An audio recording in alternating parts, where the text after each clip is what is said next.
Hi guys, ඉතින් අද අපි කතා කරමු රුපියල් 65,000ට අඩුවෙන් ගන්න පුළුවන් සුපිරිම ෆ්ලැග්ෂිප් ස්මාර්ට්ෆෝන් පහක් ගැන.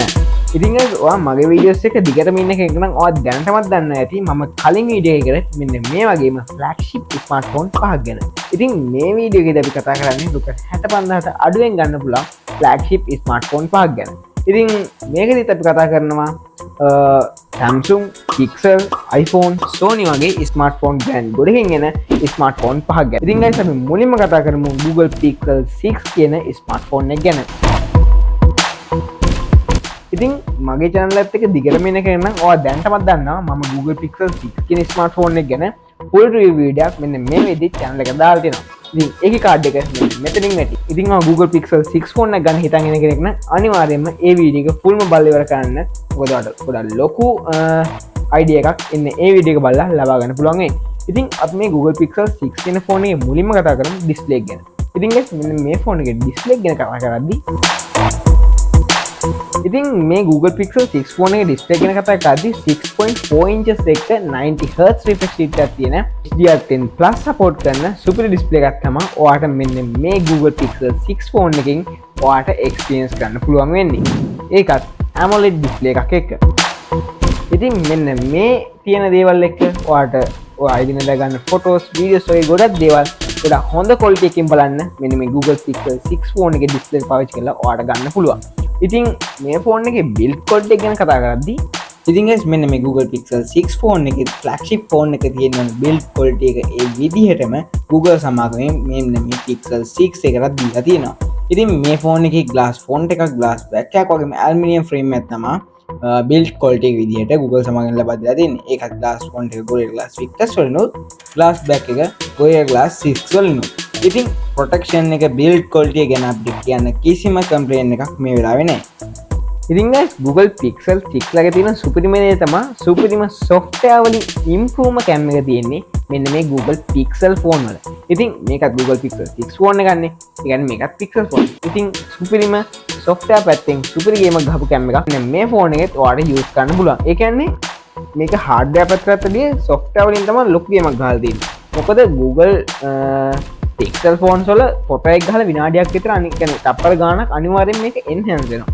ඒ කියන්නේ මේක AI වලින් පොඩ්ඩක් ජෙනරේට් කරලා තමයි මෙන්න ෆොටෝ එකේ අවුට්පුට් එක ඔයාලට බලා ගැනීම හැකියාවක් තියෙන්නේ.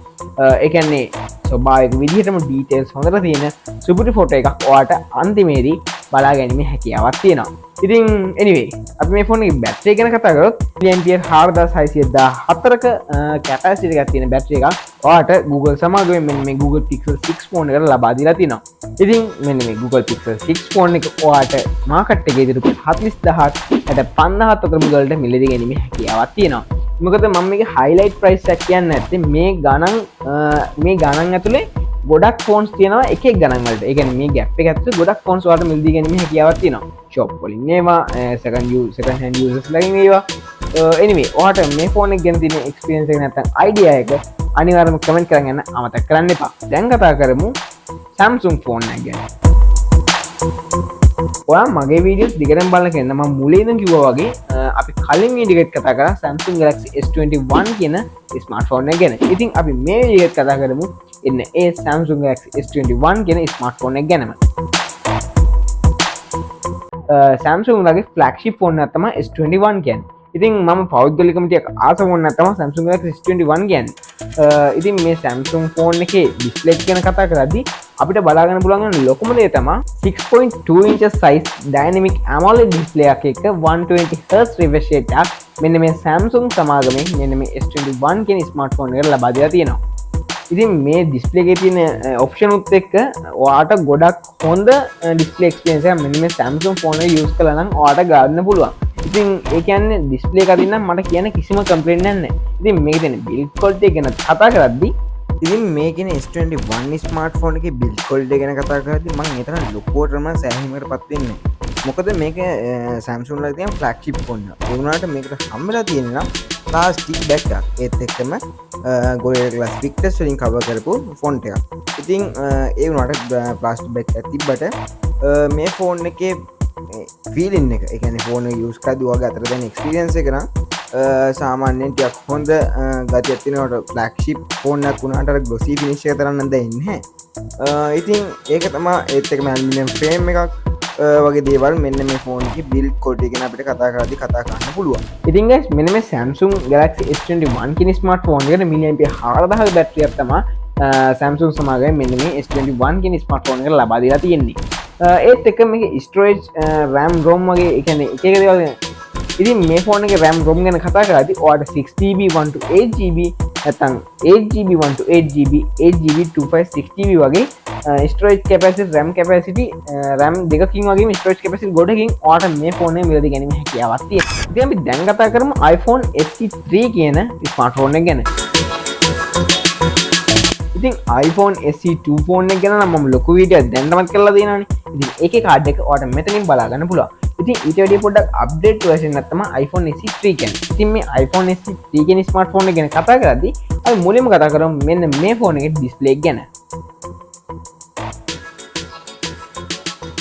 ඉතින් guys මෙන්න මේ iPhone SE3 කියන ෆෝන් එකට IPS LCD ඩිස්ප්ලේ එකක් තමයි Apple සමාගමෙන් ලබා දීලා තියෙන්නේ. ඉතින් ඇත්තටම කිව්වොත් LED ඩිස්ප්ලේ එකට වැඩිය පොඩ්ඩක් අඩු quality එකකින් තමයි මට දැනෙන විදිහට LCD ෆෝන් එකකින් ඔයාලට experience කරන්න පුළුවන් වෙන්නේ. ඉතින් ඒ වුණාට ලොකු අවුලක් නම් දැනෙන්නේ නැහැ. ඒත් එක මේකේ මේ iPhone SE3 ෆෝන් එකේ ඩිස්ප්ලේ ගැන තවත් කතා කරොත් ඒක දීලා තියෙන්නේ 4.7 inches වගේ ඩිස්ප්ලේ size එක. ඒකත් 326ක PPI density එකක් එක්ක. ඉතින් මේ ෆෝන් එකේ ඩිස්ප්ලේ size එක නම් SE2 ෆෝන් එකට වැඩිය නම් වැඩි. ඒ වුණාට ලොකු ඩිස්ප්ලේ එකක් නෙමෙයි මෙන්න මේ iPhone SE3 ෆෝන් එකේ තියෙන්නේ. ඉතින් අපි දැන් ඩිස්ප්ලේ ගැන කතා කරන්නේ. අපි දැන් කතා කරමු මෙන්න මේ iPhone SE3 කියන ෆෝන් එකේ build quality එක ගැන. ඉතින් guys මෙන්න මේ iPhone SE3 කියන ෆෝන් එකේ build quality එක ගැන කතා කරද්දී සාමාන්‍ය Apple ෆෝන් එකක තියෙන build quality එක ඒ විදිහටම Apple සමාගමෙන් මෙන්න මේ iPhone SE3 කියන ෆෝන් එකට ලබා දීලා තියෙනවා. ඒ කියන්නේ glass ෆොන්ට් එකක්, glass back එකක් වගේම aluminium frame එකක්. ඉතින් ඒක ඒ තරම් කියලා විශේෂ කරන්න ඕනේ නැහැ. මොකද සාමාන්‍ය Apple ෆෝන් එක තියෙන build quality එක ඒ විදිහට මෙන්න මේ iPhone SE3 කියන ෆෝන් එකට දීලා තියෙනවා. ඉතින් iPhone මම මුලින්ම කිව්වා වගේ iPhone SE2 එකට වැඩිය නම් iPhone SE3 එක ටිකක් ලොකුයි. ඒත් එක්කම මේ ෆෝන් එක ටිකක් අලුත්. ඉතින් මේ ෆෝන් එක ගැන තවත් කතා කරද්දී ඉතින් මෙන්න මේ iPhone SE3 ෆෝන් එකට මේ වෙද්දී තියෙන latest iOS version එක. ඒ කියන්නේ iOS 26.2 කියන version එක මෙන්න මේ iPhone SE3 ෆෝන් එකෙත් ඔයාලට ලබා ගැනීම හැකියාව තියෙන. ඒ කියන්නේ අප්ඩේට් දැන්වත් වෙලා තියෙන්නේ. ඉතින් මේ ෆෝන් එකේ තියෙන තවත් ලොකුම උඩ තමයි මේකේ තියෙන බැටරි එක. මිනි ඇම්පියර් 2018ක වගේ බැටරියක් තමයි මෙන්න මේ iPhone SE3 ෆෝන් එකේදී ඔයාලට ලබා දීලා තියෙන්නේ. ඇත්තම කිව්වොත් ලොකු වැඩක් කරන්න බෑ මේ බැටරි එක. මොකද මේකේ බැටරි හෙල්ත් එකත් මේ iPhone එකේ බලපන්නනේ. ඔයාලට එක්ස්ට්‍රා ටිප් එකක් දෙන්න. ඉතින් මේ iPhone එක යූස් කරනවා නම්, ඒ කියන්නේ මේ වගේ iPhone එකක් ගන්නවා නම් ඔයා අනිවාර්යයෙන්ම බැටරි හෙල්ත් එක ගැන, charging cycle ගැන අනිවාර්යයෙන්ම අවබෝධයක් ඇතුව මිලදී ගන්න කියලා මම අනිවාර්යයෙන්ම කියනවා. මොකද නැත්තම් මේ ෆෝන් එක වැඩක් කරන්නම් බැරි වෙනවා. ඒත් එක්කම මෙන්න මේ iPhone SE3 ෆෝන් එකට eSIM පහසුකම් තියෙනවා. ඒ කියන්නේ SE2 එකේ තිබ්බනේ මේ ෆෝන් එකෙත් ඔයාලට eSIM පහසුකම ලබා දීලා තියෙනවා. හරි අපි ඉතින් ගොඩක් දේවල් මෙන්න මේ iPhone SE3 ෆෝන් එක ගැන කතා කරන්නේ. ඉතින් අපි ඊළඟට කතා කරමු. දැන් අපි කතා කරමු Sony ෆෝන් එක ගැන. ඉතින් කලින් වීඩියෝ එකක් කරපු Sony ෆෝන් එකට ගොඩක් කට්ටිය ගොඩක් දේවල් කියලා තිබුණා. ඒ කියන්නේ Sony 5 Mark III i කියන ෆෝන් එක මම කලින් කරේ. ඉතින් ඒ ෆෝන් එකේ ඇත්තටම green light issue එකක්, ඒ කියන්නේ ප්‍රොබ්ලම් එකක් තියෙනවා.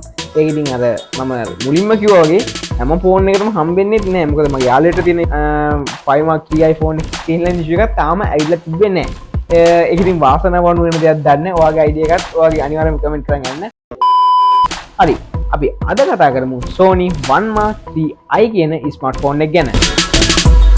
ඉතින් guys මෙන්න මේ Sony 1 Mark III කියන ස්මාර්ට්ෆෝන් එකේ ඩිස්ප්ලේ ගැන කතා කරද්දී මේකේ තමයි මම දැනට ඒ කියන්නේ අපි දැන් කතා කරපු ෆෝන් වලින් ලොකුම ඩිස්ප්ලේ එක්ස්පීරියන්ස් එක ගන්න පුළුවන් වෙන්නේ. ඒ කියන්නේ 6.5 inches ඩිස්ප්ලේ එකක් මෙන්න මේ Sony 1 Mark III කියන ස්මාර්ට්ෆෝන් එක Sony සමගම ලබා දීලා තියෙනවා. ඉතින් ඒකත් OLED ඩිස්ප්ලේ එකක් එක්ක 120Hz refresh rate එකක් එක්ක තමයි Sony සමගම ලබා දීලා තියෙන්නේ.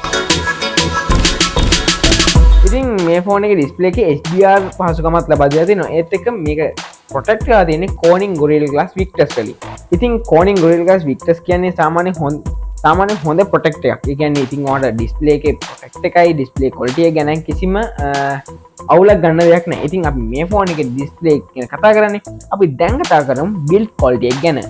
ඉතින් guys මෙන්න මේ Sony Xperia 1 Mark 3 i කියන ස්මාර්ට්ෆෝන් එකේ බිල්ඩ් ක්වොලිටි එක ගැන කතා කරද්දී මේකේදී ඔයාලට ගලා ගන්න පුළුවන් වෙන්නේ glass front එකක් glass back එකක් එකම aluminium frame එකක්. ඉතින් මේකේ glass back එක ගැන කතා කරද්දී Gorilla Glass 6 වලින් තමයි ඒක protect කරලා තියෙන්නේ. ඒත් ඒකම Gorilla Glass Victus වලින් protect කරපු front එකක් තමයි මේක බලා ගන්න පුළුවන් වෙන්නේ. ඉතින් ඇත්තම ගොස් flagship phone එක තියෙන්න ඕන ඔක්කොම දේවල් ටික මෙන්න මේ බිල්ඩ් ක්වොලිටි එකේ අඩුවක් කරලා නැහැ Sony සමාගමෙනුත්. ඉතින් අපි මේ ෆෝන් එක ගැන තවත් කතා කරද්දී ඉතින් මෙන්න මේ Sony Xperia 1 Mark 3 i කියන ස්මාර්ට්ෆෝන් එකේදී ඔයාලට මිලදී ගැනීමේ හැකියාවක් තියෙන්නේ 8GB RAM එකක 256GB නැත්නම් 128GB වශයෙන් storage capacity දෙකකින්. ඉතින් ඔයාගේ මේක අනුව පොඩ්ඩක් price එක එහෙම වෙනවා. ඒනොට ලංකාවේ මුදලින් ඔයාලට ගන්න පුළුවන් සාධාරණ ගන්න පුළුවන් සුපිරි ෆෝන් එකක් කියලා මම බය නැතුව කියනවා මෙන්න මේ Xperia 1 Mark 3 i කියන ස්මාර්ට්ෆෝන් එක. ඉතින් මේ ෆෝන් එකේ බැටරි එක ගැන කතා කරද්දී මිලියම්පියර් 4500ක බැටරි එකක් මෙන්න මේ Sony සමාගමෙන් මෙන්න මේ Sony ෆෝන් එකට ලබා දීලා තිනවා. ඉතින් Sony ෆෝන් එක ගැන අපි දැන් කතා කරානේ. ඔයාගේ අයිඩියා එක මොකද්ද මෙන්න මේ Sony ෆෝන් එක ගැන? අනිවාර්යයෙන්ම කමෙන්ට් එකක් දාන්න අමතක කරන්න එපා. ඉතින් අපි දැන් කතා කරමු ආපහු iPhone එක ගැන. iPhone දෙකක් ගැන කතා කරන්න කියලා මම මුලින් කිව්වනේ. ඉතින් අපි දැන් කතා කරමු iPhone 11 කියන ස්මාර්ට්ෆෝන් එක ගැන. ඉතින් ඇත්තම කිව්වොත් මම කලින් වීඩියෝ එකේදී කිව්ව දෙයක් තමයි iPhone 11 Pro එකකින් උඩ ෆෝන් එකට යන්න පුළුවන් නම් ගොඩක් වටිනවා කියන්නේ. ඉතින් ඇත්තටම ඒක iPhone 11 Pro එක කියන්නේ ටිකල් 70000ට වැඩියෙන් ගන්න පුළුවන් ෆෝන් එක. ඒ කියන්නේ සමහර 80000 90000 වගේ රේන්ජ් එකේ යන ෆෝන් එකනේ. ඉතින් ඊට වැඩි අඩු බජට් එකක් තියෙන iPhone එක ගන්න ආසාවෙන් ඉන්න කෙනෙක් ඉන්නවා නම් ඔයාලට තමයි මෙන්න මේ වීඩියෝ එකේ මෙන්න මේ ෆෝන් එක ගෙනලා තියෙන්නේ. iPhone 11 කියන ස්මාර්ට්ෆෝන් එකේ ඩිස්ප්ලේ ගැන කතා කරද්දී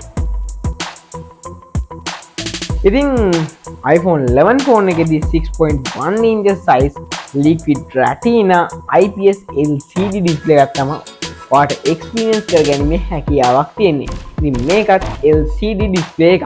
ඉතින් LCD ඩිස්ප්ලේ එකේ තියෙන අත්දැකීම ඔයාම කමෙන්ට් කරන් යන්න අමතක කරන්න එපා. ඉතින් මෙන්න මේකේ ඩිස්ප්ලේ එකේදී 326ක PPI density එකකුත් ලබා දෙන්න Apple සමාගමෙන් අමතක කරලම නැහැ. ඉතින් SE3 එකේ iPhone 11 එකේ ගොඩක් සමානකම් තියෙනවා මේ ඩිස්ප්ලේ ගැන කතා කරද්දී. anyway අපි දැන් කතා කරමු මෙන්න මේ iPhone 11 කියන ස්මාර්ට්ෆෝන් එකේ build quality එක ගැන. ඉතින් මේ ෆෝන් එකේ build quality එක ගැන කතා කරද්දී ඉතින් guys මෙන්න මේ iPhone 11 කියන ස්මාර්ට්ෆෝන් එකේ build quality එක ගැන කතා කරද්දී සාමාන්‍ය flagship ෆෝන් එක නැත්නම් සාමාන්‍ය iPhone එක තියෙන build quality එක ඒ විදිහටම Apple සමාගමෙන් මෙන්න මේ iPhone 11 කියන ස්මාර්ට්ෆෝන් එක ලබා දීලා තිනවා. ඉතින් මේකෙත් glass font එකක් glass back එකක් වගේම aluminium frame එකක් තමයි ඔයාලට build quality එක විදිහට බලා ගන්න පුළුවන් වෙන්නේ. ඉතින් මේ ෆෝන් එකේ glass font එක glass back එක දෙකම Corning made glass කියන material එකෙන් තමයි හදලා තියෙන්නේ. ඉතින් මේ ෆෝන් එකේදීත් අපිට build quality ගැන කිසිම complaint එකක් නැහැ කරන්න. ඉතින් guys මෙන්න මේ iPhone 11 කියන ස්මාර්ට්ෆෝන් එකේ බැටරි ගැන කතා කරද්දී මිලියම්පියර් 3110ක වගේ බැටරි එකක් තමයි ඔයාලට Apple සමාගමෙන් මෙන්න මේ iPhone එකට දීලා තියෙන්නේ. ඉතින් ඇත්තම කිව්වොත් මේකත් මට නම් මදි ලොකු වැඩක් කරන්න. සාමාන්‍යයෙන් SE3 එකට වඩා හොඳ වුණාට සාමාන්‍යයෙන් දැන් iPhone 11 එක පොඩ්ඩක් පාපන ෆෝන් එකනේ. ඒකෝට බැටරි හෙල්ත් එක නම් ලොකු ප්‍රශ්න තියෙනවා. ඉතින් රීප්ලේස් වගේ බැටරි එක ගන්න පුළුවන් නම් ගොඩක් හොඳයි. ඒ වුණාට වටිනාකම නම් අඩු වෙනවා. anyway මේකෙදිත් ඔයාලට කියන්න ඕන ලොකුම දේ තමයි අනිවාර්යෙන්ම iPhone 11 ෆෝන් එකක් ගන්න නම් අනිවාර්යෙන්ම බැටරි හෙල්ත් එක චෙක් කරන්න අමතක කරන්න එපා. anyway අපි දැන් මේකේ ෆෝන් එකේ බැටරි එක ගැන කතා කරන්නේ. ඉතින් මේ ෆෝන් එකටත් ඉතින් latest iOS version එක කියන්නේ 26.2 කියන version එක දැනටමත් iPhone 11 ෆෝන් එකත් ඔයාලට බලා ගන්න පුළුවන්. ඉතින් අපි දැන් ගොඩක් දේවල් මෙන්න iPhone 11 ෆෝන් එක ගැන කතා කරන්නේ. ඉතින් මේ ෆෝන් එකේ storage capacity එක ගැන කතා කරද්දී ඔයාලට 4GB RAM එක තමයි iPhone ලගේ Pixel ලගේ flagship ෆෝන් වල RAM නම් කතා කරන්නේ. ඒ වුණාට මෙන්න මේ ෆෝන් එකේදී 4GB RAM එකක් 64GB 128GB 256GB වගේ storage capacity ගොඩකින් මිලදී ගැනීමේ හැකියාවක් තියෙනවා. ඉතින් ඔයාගේ අයිඩියා එක මොකද්ද iPhone 11 ෆෝන් එකක් ගන්න එක ගැන? ඉතින් ඔයාගේ අයිඩියා එක මොකද්ද කියලා අනිවාර්යයෙන්ම කමෙන්ට් කරන් යන්න අමතක කරන්න එපා. ඉතින් අපි දැන් මේ වීඩියෝ එකේදී ගොඩක් ෆෝන්ස් ගැන කතා කරා. يعني ෆෝන්ස් පහක් කතා කරා. ඉතින් ඔයාට වැඩිපුරම හිත ගියේ මොන ෆෝන් එකද කියලා අනිවාර්යයෙන්ම කමෙන්ට් කරන් යන්න. ඒත් එක්කම මේ වීඩියෝ එක තමයි ලයික් එකක් දාන්න නැතුව නම් බැලුවේ අනිවාර්යයෙන්ම පල්ලෙන් ලයික් එක ප්‍රෙස් කරලා අපිට පොඩි සපෝට් එකක් දෙන්න. ඒත් එක්කම මේ වගේ ෆෝන් ගැන හිතන් ඉන්න යාළුවෙක්ට අනිවාර්යයෙන්ම වීඩියෝ ෂෙයා කරන්න අමතක කරන්න බෑ. වැඩි කතා කරනකොට අපි තවත් අලුත්ම වීඩියෝ එකකින් සෙට් වෙමු. එහෙනම් අද අපි ගිහින් එන්න. බයි බයි.